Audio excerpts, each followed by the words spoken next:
მექსიკის აცტეკას სტადიონზე ფეხბურთელმა დამატებით დროში გოლი გაიტანა.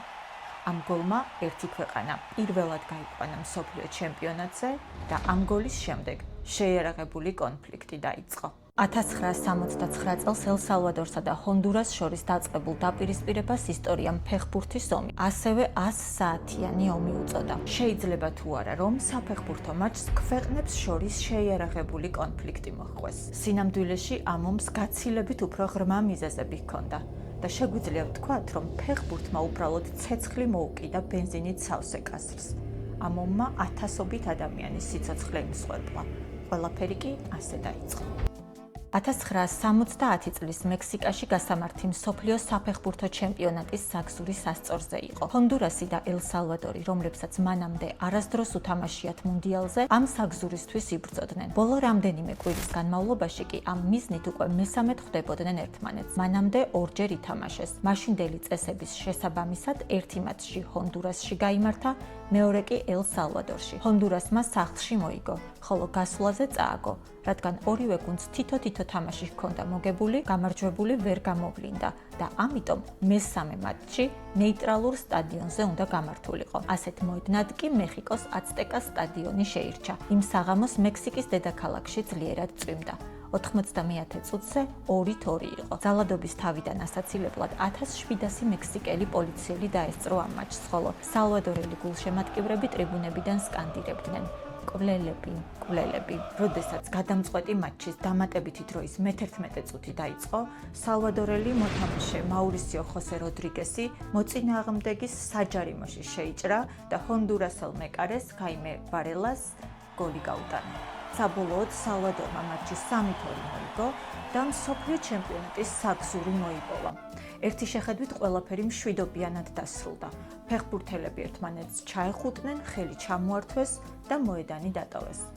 რამდენიმე დღეში კი მათი ქვეყნები ცეცხლის ალში აღმოჩნდა გახვეული. ჰონდურასი და ელ-სალვადორი ეს არის ცენტრალური ამერიკის ორი ქვეყანა, რომლებსაც მსგავსი ფერების ეროვნული დროშები, ერთი და იგივე ენა, ერთი და იგივე რელიგია, მსგავსი კულტურები აქვთ, რაც მოგვიანებით კიდევ უფრო ართულებდა იმის გაგებას, თუ რა მოხდა მათ შორის. მოდით სანამ უშუალოდ ომზე ვისაუბრებდეთ, ვნახოთ ის ისტორიული კონტექსტი, რაც მას წინ უძღოდა. ცენტრალური ამერიკის ქვეყნებიდან სალვადორი ყველაზე პატარა და მჭიდრო დასახლებულია. 1969 წელს იქ დაახლოებით 3 მილიონი ადამიანი ცხოვრობდა. ქვეყნის უმეტეს ნაწილს მიწის მესაკუთრეთა ელიტა აკონტროლებდა და მცირე ადგილს ტოვებდა ღარიბი სალვადორელი ფერმერებისთვის. დიდარი ელიტა ქვეყნის უღარიბეს ფერმერებს ეუბნებოდა, რომ ისინი არავის სჭირდებოდა. ჰონდურასი, სადაც მცირე რაოდენობის მიწის მესაკუთრეები წარმოადგენენ დაწინაურებულ ფენას, ფართობით გაცილებით დიდი ქვეყანაა. ხოლო მოსახლეობის რაოდენობა იმ დროისთვის იქაც სალვადორის მსგავსად დაახლოებით 3 მილიონი ადამიანი იყო. 1960-იან წლებში დაახლოებით 300,000 სალვადორელი ჰონდურასში გადავიდა საცხოვრებლად, სადაც მათ თავისუფლად შეეძლოთ მიწათმოქმედება. სალვადორის მიწის მესაკუთრეთა ელიტა მხარს უჭერდა მასობრივ ემიგრაციას. თუმცა მიგრანტთა ასეთი დიდი ნაკადის ჩასვლამ უკმაყოფილება გამოიწვია ჰონდურასელ გლეხებში, რომლებიც ისედაც იბრძოდნენ მიწის მოსაპოვებლად ადგილობრივი მიწათმფლობელთა ელიტისგან. ეს უკმაყოფილება და აგრესია თანდათან იზრდებოდა. საბოლოოდ კი მოხდა ისე, რომ 1967 წელს ჰონდურასში მიიღეს მიწის რეფორმის კანონი, რომელიც ავალდებულებდა სალვადორელ მიგრანტებს, რომ უკან სამშობლოში დაბრუნებულიყვნენ. სალვადორელები არ დაემორჩილნენ ამ კანონს, ამიტომ 1969 წელს ჰონდურასის პრეზიდენტმა ოსკარ არელანომ, რომელიც სხვათა შორის ამ ამბამდე 6 წლით ადრე ხელისუფლებაში სამხედრო გადატრიალების გზით მოვიდა, გადაწყვიტა ისინი იძულებით გაესახლებინა. გაითვალისწინეთ, რომ ეს ყველაფერი მაშინ ხდება, როდესაც ეს ორი ერი მსოფლიო ჩემპიონატზე გასვლისთვის იბრძვის. მოკლედ, მარტივად რომ ვთქვათ, ჰონდურასმა სალვადორელი მიგრანტების ქვეყნიდან გაძევება დაიწყო. სალვადორის პრეზიდენტ ფიდელ სანჩეს ერნანდესის მთავრობას დაბრუნებული მიგრანტების პრობლემის მოგვარება უჭირდა. პარალელურად გაზეთში სენსაციური სათაურებით იბეჭდებოდა ახალი ამბები და სალვადორის მედია წერდა, თუ როგორ სდევნიდნენ, აუპატიურებდნენ ჰონდურასში სალვადორელ მიგრანტებს. ასევე იზრდებოდა ცნობები მკვლელობების შესახებ, იზრდებოდა რადიკალიზაცია. და რისხვა საზოგადოებაში. სწორედ ამ მზარდი რისხვის ფონზე შეხვდნენ ქვეყნები ერთმანეთს საფეხბურთო მოედანზე. მოდით მივყვეთ ქრონოლოგიურად. პირველი მატჩი გაიმართა ჰონდურასში, ხოლო მატჩამდე რამდენიმე დღით ადრე მთელი ქვეყნის მასშტაბით გამოჩნდა ფლაიერები, სადაც ეწერა: თუ თავს წესიერ ადამიანებად თვლით, მაშინ გამოიჩინეთ წესიერება და ჰონდურასიდან წადით.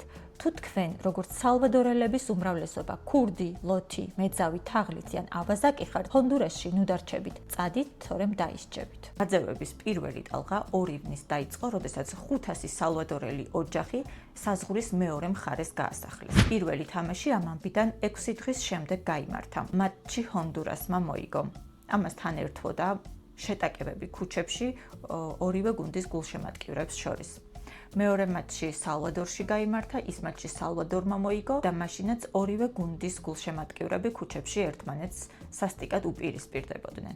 ქვეყნებს შორის ურთიერთობა იმდენად გამწვავდა და დაიძაბა, რომ 1969 წლის 26 ივნის, ანუ მეხიკოში გასამართი მესამე გადამწყვეტი მატჩის დღეს ელ სალვადორმა ოფიციალურად გაწყვიტა დიპლომატიური ურთიერთობა ჰონდურასთან და მეზობელი ქვეყანა გენოციდში დაადანაშაულა. ისინი აცხადებდნენ, რომ ჰონდურასის ხელისუფლებამ არ მიიღო შესაბამისი ზომები სალვადორელი მიგრანტების დასაცავად. ამ ამბავში განსაკუთრებული როლი აქვს მედიას და მედიაში გამოქვეყნებულ სენსაციურ ინფორმაციებს. ჩვენ საქართველოში ისედაც კარგად ვიცით, როგორ მუშაობს პროპაგანდა და რა მავნე გავლენა შეიძლება ჰქონდეს საზოგადოებაზე. მაგრამ რასაც ახლა გიამბობთ, შესაძლოა ჩვენთვისაც კი წარმოუდგენელი იყოს. ნახოთ, რას აკეთებდა ამ დროს ორივე ქვეყნის მედია და როგორ იყენებდნენ მათ ხელისუფლების წარმომადგენლები საზოგადოების რადიკალიზაციისთვის და თავიანთი პოლიტიკური მიზნების მისაღწევად. ადამიანების პირველი ნაკადის დეპორტაციიდანვე სალვადორის მხარეს წითელი ჯვრის ლტოლვილთა ცენტრები გადატვირთული იყო. ადგილობრივი გაზეთები და რადიოსადგურები აცხადებდნენ, რომ ჰონდურასელი დამპყრობლები აუპატიურებდნენ, კლავდნენ და ასახიჩრებდნენ მათ მოქალაქეებს. როგორც მოგვიანებით გაირკვა, ამ ინფორმაციების ნაწილი მართალი იყო, ნაწილი გადაჭარბებული და გაზვიადებული, ხოლო ნაწილი საერთოდ გამოგონილი და საერთოდ არ შეესაბამებოდა სინამდვილეს. ნახეთ, წითელი ჯვრის მაშინდელი დირექტორი ამბობდა, რომ მან ვერ დაინახა ისეთი სისასტიკეების მტკიცებულებები, ვერც ლტოლვილთა ცენტრებში და ვერც სალვადორის საავადმყოფოებში, როგორზეც მედია წერდა. კონფლიქტის შესახებ 1991 წელს გამოცემული წიგნის თანახმად, ჰონდურასის ხელისუფლების მიერ ადამიანის უფლებების ძალადობრივი დარღვევები იყო იზოლირებული და ცალკეული შემთხვევები და არც ისე გავრცელებული, როგორც ზოგადად სალვადორში სჯერათ. მედიამ ნამდვილად გააღვივა ცეცხლი იმ დროს, როდესაც ხელისუფლებაში მყოფ ადამიანებს ამ მტრობის გაღვივება სჭირდებოდათ. ამბობს წიგნის 100 საათიანი ომის თანაავტორი დენ ჰაგედორნი. ეს ინფორმაციები, რომელთა შორის ნაწილი მართალი იყო, ხოლო ნაწილი მითი, საბოლოოდ საზოგადოების ნაციონალისტურ მრისხანებას იწვევდა. მინდა აღვნიშნო, რომ ასე იქცეოდა ორივე ქვეყნის მედია. რაც შეეხება ტერმინს ფეხბურთის ომი ან საფეხბურთო ომი და ზოგადად ამ ომის ფეხბურთთან დაკავშირებას. ამას ბევრი კრიტიკოსი ჰყავს და ბევრი არ ეთანხმება და მიაჩნია, რომ არ შეიძლება ეს ომი ფეხბურთთან დავაკავშიროთ.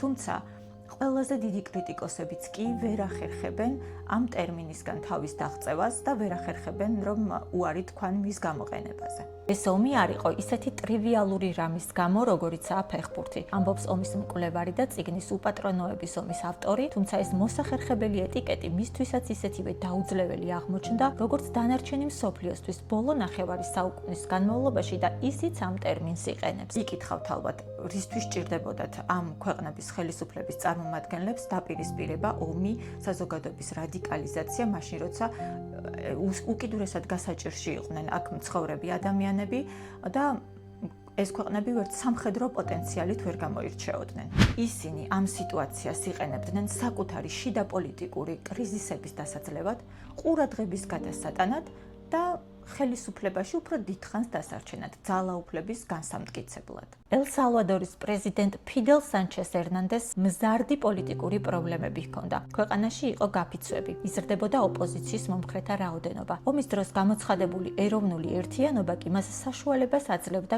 გაეჩუმებინა ოპოზიცია და თავიდან აეცილებინა სამხედრო გადატრიალება. სალვადორელი ელიტა და სამხედროები შიშობდნენ, რომ ჰონდურასიდან გამოძევებული 10,000-ობით უმიწაწყლო და გაღატაკებული ლტოლვილთა სხეულვილის დაბრუნება გამოიწვევდა ამბოხს. პრეზიდენტზე დიდ ზეწოლას ახდენდნენ სამხედრო ოფიცრებიც, რომლებიც თვლიდნენ, რომ თუ ჰონდურასის წინააღმდეგ ზომებს არ მიიღებდნენ, ეს არმიის დამცირება იქნებოდა. რაც შეეხება ჰონდურასის ხელისუფლების ინტერესებს, პრეზიდენტს ქვეყანაში მწვავე ეკონომიკური პრობლემები ჰქონდა. აგრარული რეფორმა მიმართეს არა მსხვილი ადგილობრივი მემამულეების წინააღმდეგ, არამედ სალვადორელი მიგრანტების წინააღმდეგ, რათა ისინი განტევების ვაცად ექციათ და გლეხების რისხვა მათზე გადაეტანათ. ომის დაწყებამ საშუალება მისცა ხელისუფლებას უმნიშვნელოდ ექცია მასწავლებელთა და სხვა სფეროების მზარდი გაფიცვები, დაეპატიმრებინა მათი ლიდერები და მოეპოვებინა ხალხის სიმპათია სალვადორელების გაძევების პოლიტიკის მიმართ. ჰონდურასში არსებობდა მყარი რწმენა, რომ ქვეყნის ეკონომიკური პრობლემების მიზეზი სალვადორელი მიგრანტები იყვნენ, რომლებიც ადგილობრივებს სამუშაო ადგილებსა და მიწებს ართმევდნენ. ორივე ქვეყნის მედია და პროპაგანდისტული მანქანა აქტიურად ბერავდა მცირე ინციდენტებს და ავრცელებდა სენსაციურ ცნობებს, რათა შეექმნათ აგრესიული ნაციონალიზმის ატმოსფერო, რაც ხელისუფლებებს აძლევდა საშუალებას დაემალა რეალური სოციალური პრობლემები და ხალხის საერთო მტრის წინააღმდეგ გაეერთიანებინათ. 1969 წლის 14 ივლისს დაახლოებით 18 საათზე ელ-სალვადორის სამხედრო საჰაერო ძალებმა მოულოდნელი დარტყმა მიაყენეს ჰონდურასის სამხედრო აეროდრომებს. აქვე გეტყვით, რომ არც ერთი ქვეყნის შეიარაღებული არმია არ ბრწყინავდა. საჰაერო თავდასხმის პარალელურად ელ-სალვადორის არმიამ წამოიწყო სახმელეთო შეჭრა რამდენიმე მიმართულებით. სალვადორული ჯარები სწრაფად მიიწევდნენ წინ მთავარი გზების გასწვრივ ჰონდურასის დედაქალაქისკენ და ინდუსტრიული ცენტრის სულას ველისკენ. ჰონდურასში მოქმედებდა შეიარაღებული სამოქალაქო დაჯგუფება, რომელიც აქტიურად მონაწილეობდა სალვადორელების დარბევასა და მათი ქონების განადგურებაში. დედაქალაქში ომის დროს მოქმედებდა კომენდანტის საათი და შუქის სრული გათიშვა. ეს ჯგუფები კი ქუჩებში დაძრწოდნენ და თუ რომელიმე სახლის ფანჯარაში ანთებულ სანთელს დაინახავდნენ, კარის შენგრევითა და მოსახლეობის დასჯით იმუქრებოდნენ, რადგან შიშობდნენ, რომ სინათლე საჰაერო თავდასხმისთვის ნიშნული გახდებოდა. 18 ივლისს საღამოს 10 საათზე ორივე მთავრობა დათანხმდა ცეცხლის შეწყვეტას. თითოეულ მხარეს უკანასკნელი ტყვიები და ბომბები ჰქონდა დარჩენილი. ამ ომში დაახლოებით 3000 ადამიანი დაიღუპა. უმრავლესობა ჰონდურასელი მშვიდობიანი მოქალაქე. საბრძოლო მოქმედებების გამო კიდევ ბევრი იძულებით გადაადგილებული პირი გახდა. საერთაშორისო ზეწოლის შედეგად სალვადორმა აგვისტოში თავისი ძალები ჰონდურასიდან გაიყვანა. რა თქმა უნდა, ყველაფერი ამით არ დასრულებულა. ორ ქვეყანას შორის 10 წლეულების განმავლობაში შეწყდა ვაჭრობა და დაიხურა საზღვარი. სალვადორში არსებული შიდა პრობლემები, მცირერიცხოვანი მიწის მესაკუთრეთა ელიტა და მრავალრიცხოვანი ღარიბი ფერმერები, რომლებიც ერთმანეთთან მუდმივად იყვნენ დაპირისპირებაში. ეს ყველაფერი 10 წლეულების განმავლობაში ახდენდა გავლენას ქვეყანაზე და საბოლოოდ სამოქალაქო დაპირისპირებამდე მიიყვანა. რაც შეეხება სალვადორსა და ჰონდურას, მათ შორის დაძაბულობა დღემდე არსებობს და დღემდე გრძელდება სასაზღვრო დავები. მექსიკელი სპორტული ჟურნალისტი რიკარდო ოტერო ამბობს, ვიღაცას შეიძლება კი ეკონა, რომ ფეხბურთი ამ ორ ქვეყანას შორის არსებულ დაძაბულობის მუხტს მცირედით დაამშვიდებდა, მაგრამ ლათინურ ამერიკაში ეს სპორტი ძალიან ვნებიანია, რაც შეიძლება კარგიც იყოს და ცუდიც. აი რას იხსენებდა წლების შემდეგ სალვადორელი ფეხბურთელი, იმ გადამწყვეტი გოლის ავტორი. ჩვენ ვგრძნობდით, რომ ამ გამარჯვებით სალვადორისთვის პატრიოტული ვალი მოვიხადეთ. ყველას გვეშინოდა წაგების, რადგან ასეთ ვითარებაში ეს იქნებოდა შეურაცხყოფა, რომელიც მთელი ცხოვრება გაგუყვებოდა. ჩვენ არ ვიცოდით ეს გამარჯვება რა მნიშვნელობას შეიძენდა და რომ ეს ისტორიული გოლი ომის დაწყების სიმბოლო გახდებოდა. როდესაც როდრიგესმა 90-ე წუთზე გოლი გაიტანა, ეგონა მსოფლიო ჩემპიონატზე მიჰყავდა თავისი ქვეყანა. სინამდვილეში კი ისტორიაში შევიდა როგორც გოლის ავტორი, რომელსაც ათასობით ადამიანის სიკვდილი მოჰყვა. თავად ფეხბურთელები კი ერთმანეთის მტრევი არასდროს ყოფილან. ჩემთვის ეს გოლი ყოველთვის სპორტული სიამაყის წყარო იქნება. დარწმუნებული ვარ, რომ ხელისუფლებამ და პოლიტიკოსებმა ჩვენი სპორტული გამარჯვება თავიანთი მიზნებისთვის გამოიყენეს, იხსენებდა როდრიგესი წლების შემდეგ. მან თქვა, რომ სალვადორის გუნდს ჰონდურასელი მოწინააღმდეგეების მიმართ უდიდესი დაფასება და პატივისცემა ჰქონდათ. არც ჰონდურასის მოთამაშეების და არც ჩვენი მხრიდან თამაშები მტრებს შორის არ ყოფილა, არამედ სპორტულ მეტოქეებს შორის, თქვა მან. ისტორიამ მას ფეხბურთის ომი უწოდა, მაგრამ ეს იყო მიწის, პოლიტიკის, პროპაგანდისა და სიძულვილის ომი. ფეხბურთი კი უკანასკნელი სასტვენი აღმოჩნდა, რომელმაც გარდაუვალი კატასტროფა დააჩქარა. სალვადორული გაზეთის ელ გრაფიკოს რედაქტორი კრისტიან ვილალტა განმარტავს, ეს იყო ორი სამხედრო დიქტატურა, რომლებიც თამაშებს ნაციონალიზმის გასამწვავებლად იყენებდნენ. მისი თქმით, ამ ომისთვის ფეხბურთის ომის დარქმევა იგივეა, რაც იმის თქმა, რომ მეორე მსოფლიო ომი ადოლფ ჰიტლერის მხატვრული წარუმატებლობის გამო დაიწყო. ეს სისულელია და მაინც პრესა აგრძელებს იგივე შეცდომის დაშვებას. და წარმოიდგინეთ, რამდენად უგულებელყოფილი იყო ომის რეალური მიზეზები და ორ ქვეყანას შორის ადამიანთა მდგომარეობა. 2001 წელს ამერიკელმა დიპლომატმა რობერტ სტივენმა თქვა, ურთულესი სამუშაო იყო ვაშინგტონში ვინმეს დარწმუნება, რომ ეს კონფლიქტი სერიოზულად აღექვა.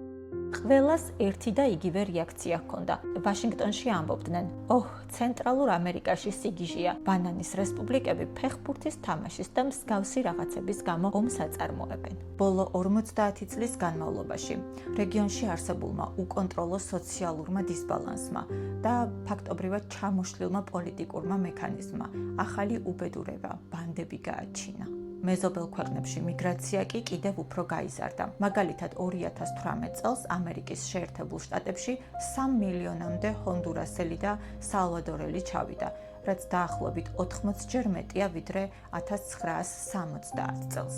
დღევანდელი ჩვენი ეპიზოდი აქ სრულდება. მადლობა რომ მიყურეთ. დროებით.